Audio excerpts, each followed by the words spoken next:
Hello 10A and welcome again to Monday.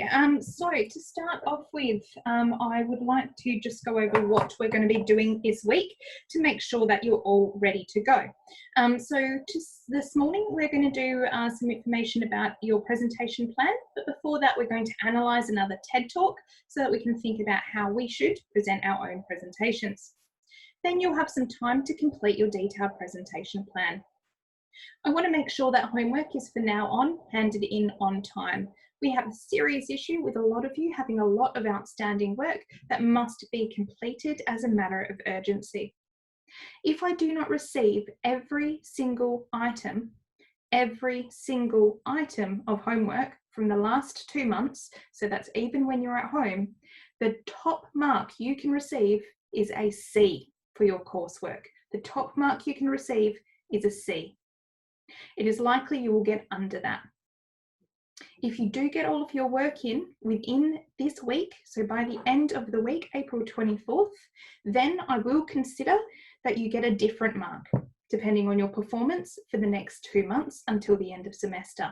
However, as I said, those of you who still have things outstanding, if I don't get them before April 24, the top mark you can get for your performance in this class is a C. It has a very negative effect on your GPA, and I'm sure your parents will not be very happy to see that. Period 1 on the 21st, we will look at Alice in Wonderland, answers to chapters 6 and 7. Therefore, you must get me the chapters by the end of today if you've not sent it through already. I will be marking off that you've completed this work. If you've not, it will be considered outstanding and that you did not complete it. On the 22nd, we're going to be doing a description assessment, a trial, okay? So it will be a test before the test. This way, I can have a look at what your performance is and where you need to improve, and I'll be able to give you feedback to make sure you get the highest mark possible. And then finally, period 4, we're going to do some IELTS, part 1, session 2. We're going to look at some answering techniques. So this is what we're going to be doing for this week. Please note that the following week, on the 29th of April, we're actually going to be completing our assessment event 2 for 002, the written description of an endangered animal. I will not be moving this back again. This is the last opportunity. So, hoping that you do really well in this mock description assessment, but I can show you a lot of information after I've seen how you've performed so that you can get the highest mark possible. Next,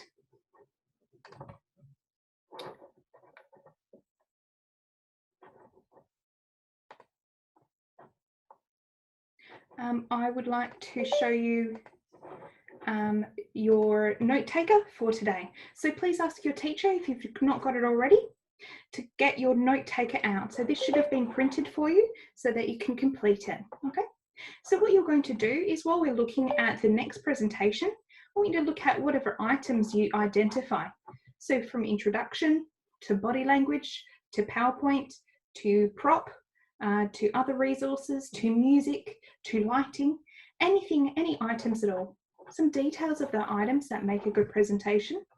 Have a think if you can use it in your endangered animal presentation, and how could you use it in your endangered animal presentation. Have a think of some things that you could do. There's lots of spots here, so this is not just for the TED Talk that we're going to do today. I'm happy for you to have a think, how else can I make my presentation the best that it could be? I have actually given people full marks for this presentation before, so it is possible to get 100% for this assessment event if you do a very good job. So now we're going to have a look at another TED Talk similar to what we did last week, and we're going to analyse it, but please make sure that you've got your pen and you've got this document so that you can make notes as we go through.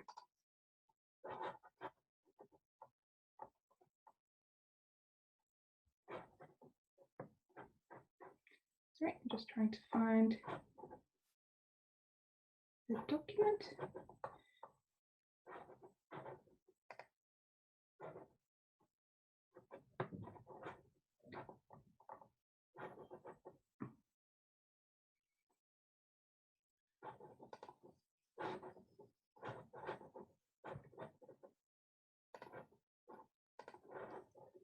Okay, here we go.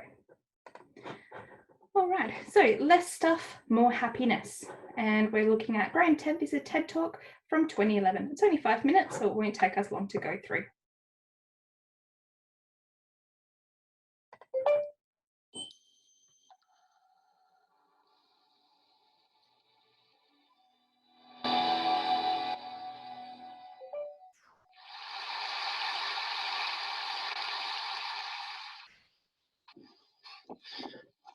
What's in the box?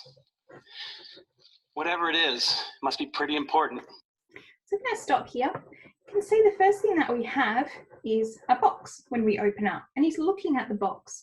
This is called a prop. When you want to use items within your presentation or in a role play, they're called props if you use different items. So you can see that he's got an ordinary cardboard box. He's looked quite interested at it.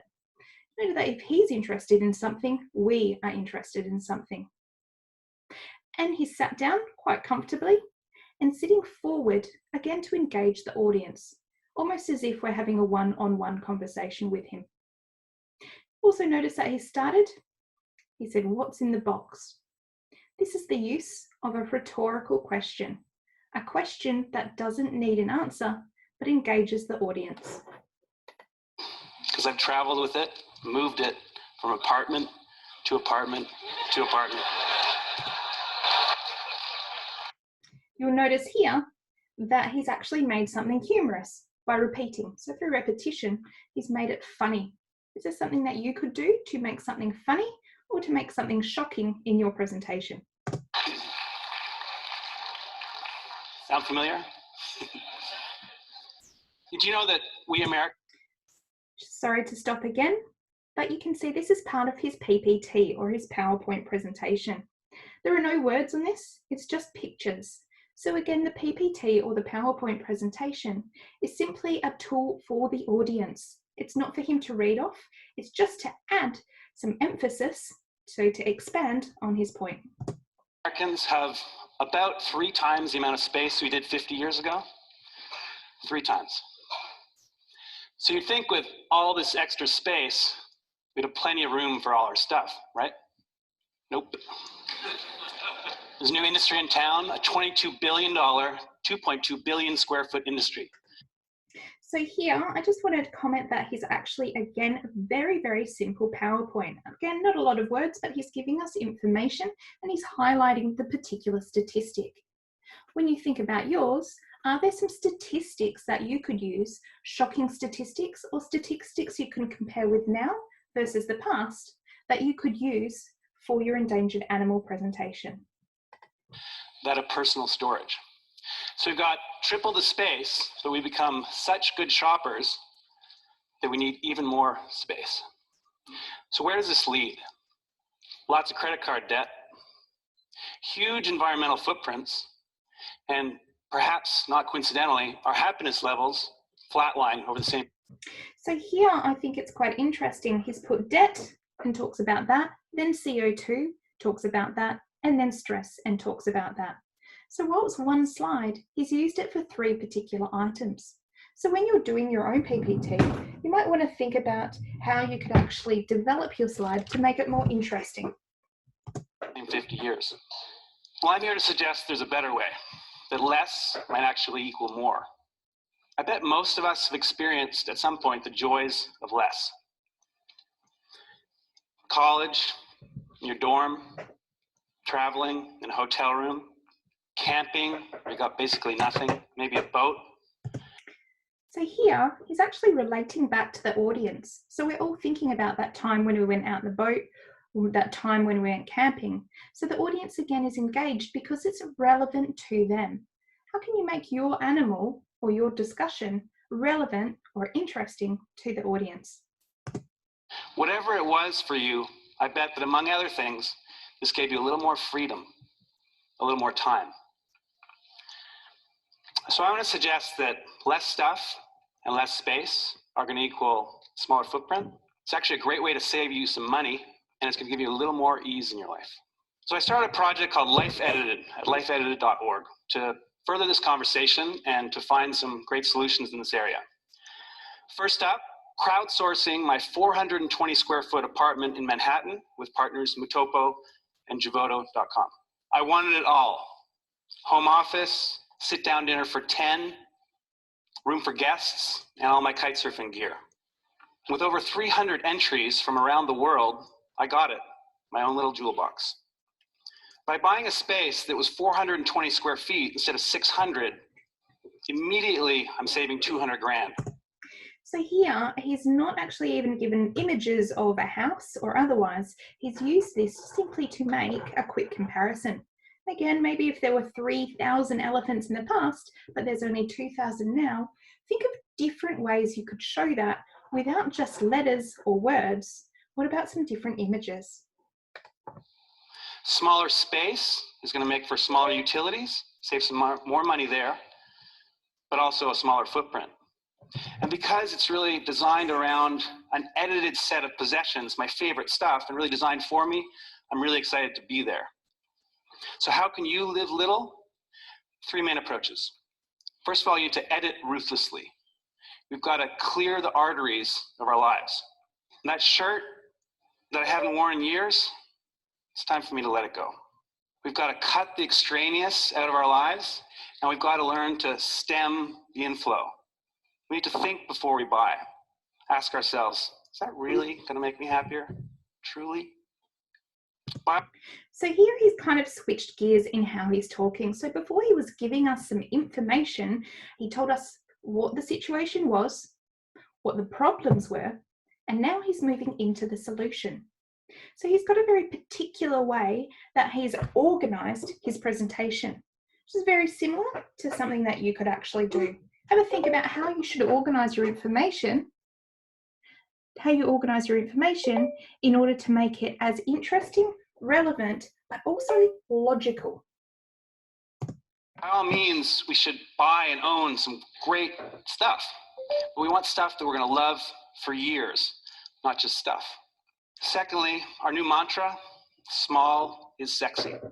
We want space efficiency. We want things that are designed for how they're used the vast majority of the time, not that rare event. Why have a 6-burner stove when you rarely use 3? So we want things that nest, we want things that stack, we want to digitize. You can take paperwork, books, movies, and you can make it disappear. It's magic. Finally, we want multifunctional spaces and housewares. A sink's combined with a toilet. A dining table becomes a bed, same space. A little side table stretches out to seat 10. In the winning life edited scheme in a render here, we combine a moving wall with transformer furniture to get a lot out of the space. Look at the coffee table. It grows in height and width to seat 10. My office folds away, easily hidden. My bed just pops out of the wall, 2 fingers. Guests move the moving wall, have some fold-down guest beds. And of course, my own movie theater. So I'm not saying that we all need to live in 420 square feet, but consider the benefits of an edited life. Go from 3,000 to 2,000, from 1,500 to 1,000. Most of us, maybe all of us, are here pretty happily for a bunch of days with couple bags, maybe small space, hotel room. So when you go home and you walk through your front door, take a second and ask yourselves, could I do with a little life editing? So here again, he's using rhetorical questions. And again, is there something that you could do in your presentation to use a rhetorical question to get the audience to think, what could I do, or how could I contribute to save my endangered animal? He also uses pauses. So when he makes a strong point, he gives it a couple of beats, so 1, 2, and then carries on beat 3, to give the audience a little bit of time to think about and consider what he said. If you continue straight through, the audience are not going to have time to think and consider about what was said. Would that give me a little more freedom? Maybe a little more time? What's in the box? It doesn't really matter. I know I don't need it. So this is what we call a full circle. So he started off talking about the box and moved and developed his presentation, and then he went back to that original thing. We do this when we're writing essays. We do that often in novels, certainly in music and movies, but we also can do it in presentations. Again, is there an image or a video or a song that you could start your presentation with and also use it to finish it, in therefore making a nice, neat circle? What's in yours? Maybe, just maybe, less might equal more. So let's make room for the good stuff. Thank you.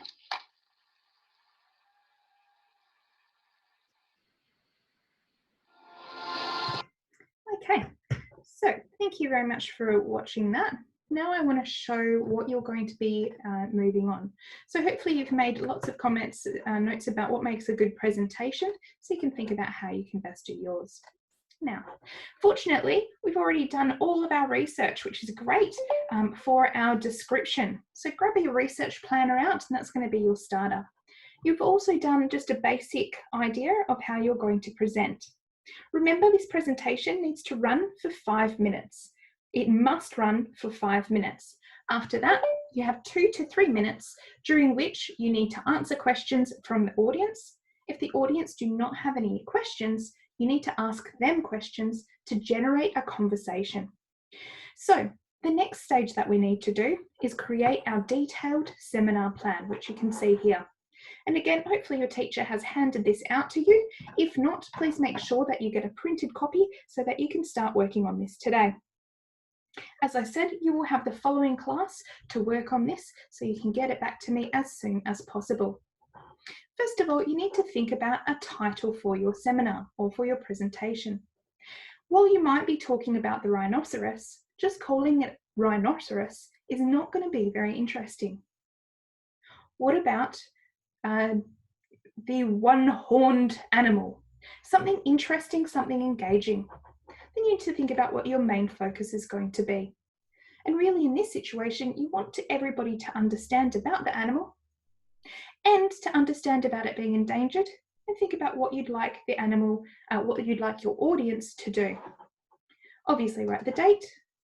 Don't worry about resources at the moment. We're going to do that through this section, but we'll do that. And the aim. So your focus is your animal, and what is your aim? What do you want to get out of the end of this? So the next thing that you're going to do is think about your different items or parts. The first part would obviously be your introduction.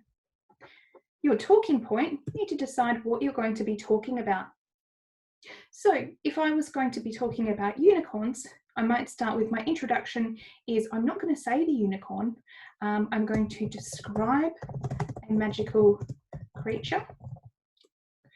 And resource, after I've done that, I'm going to put up a video of a real unicorn. Obviously this is not possible. Describe the magical creature. I'm going to pretend, tell a story of death of a magical creature. Then rhetorical question. How would you feel? I'm going to start my introduction. Now I know that I've got 5 minutes to talk, so I want this to go for about 45 seconds to 1 minute, okay? So here we can have a look at how long we're going to take to make sure that we're getting that 5 minutes. Then part 1, I'm going to talk about the physical details. So here you would actually enter all of your physical details of your animal. Now, that does not mean that here you write the word size, shape, and colour. This is incorrect. Incorrect. You need to actually, if you're going to talk about the shape, size, and colour, you need to write size 300 metres tall.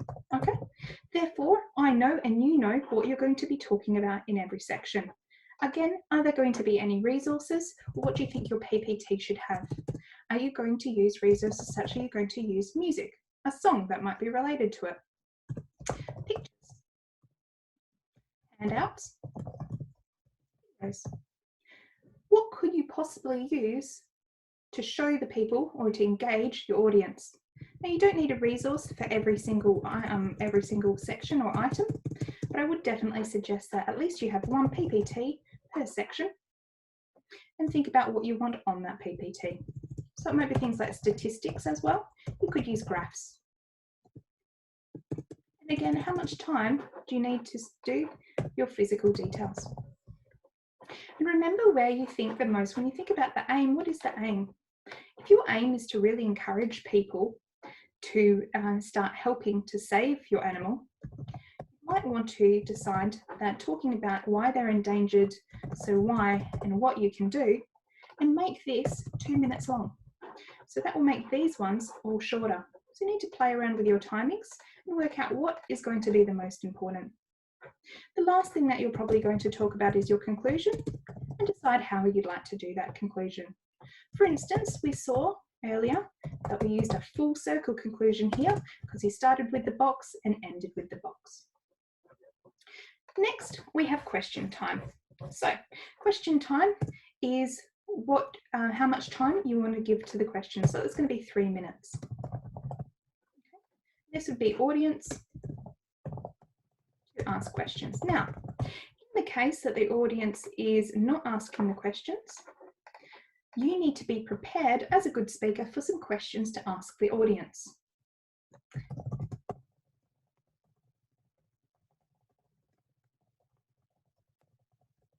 For instance, how would you feel if there were no more unicorns? And why would you feel that? What loss to society is there? So you need to think about some questions that you could ask the audience to generate a conversation that's going to last for 3 minutes. So you're going to be in charge. So basically here, you are going to be a teacher, okay? So the same as what I try and do when I try to ask you questions and generate a conversation. It's exactly what you guys are going to be doing. So that's what you need to do for your plan. The next thing that you're going to be doing, I'm just going to get rid of all this so it doesn't go through. The next thing that you're going to be looking at is your PPT. Now, I do not want you to start your PPT yet. This is just to give you a bit of an idea of what you want it to look like. So number one, complete this. Once you've completed this, please send it to me. Next, we're going to start thinking about what our PowerPoint looks like. So here you're going to say, what do I want my first slide to be? You can draw a picture or make some notes, and here we've got some more area for notes. Draw a picture, make some notes, and some here area. So for instance, this one, you might say video of ... Here you might decide that you would like a picture. Here you've decided that you're going to have some statistics, etc., etc. And again, this is just going to be handwritten at this point. Please do not start your PowerPoint. So that's all that you need to do for today. As I said, you will have the following class to complete this. So I ask you that you get your research helper out in relation to your endangered animal so that you can start completing this information. You might need to do a little bit more research, and you're more than welcome to do that in the following class as well. Thank you very much for your time.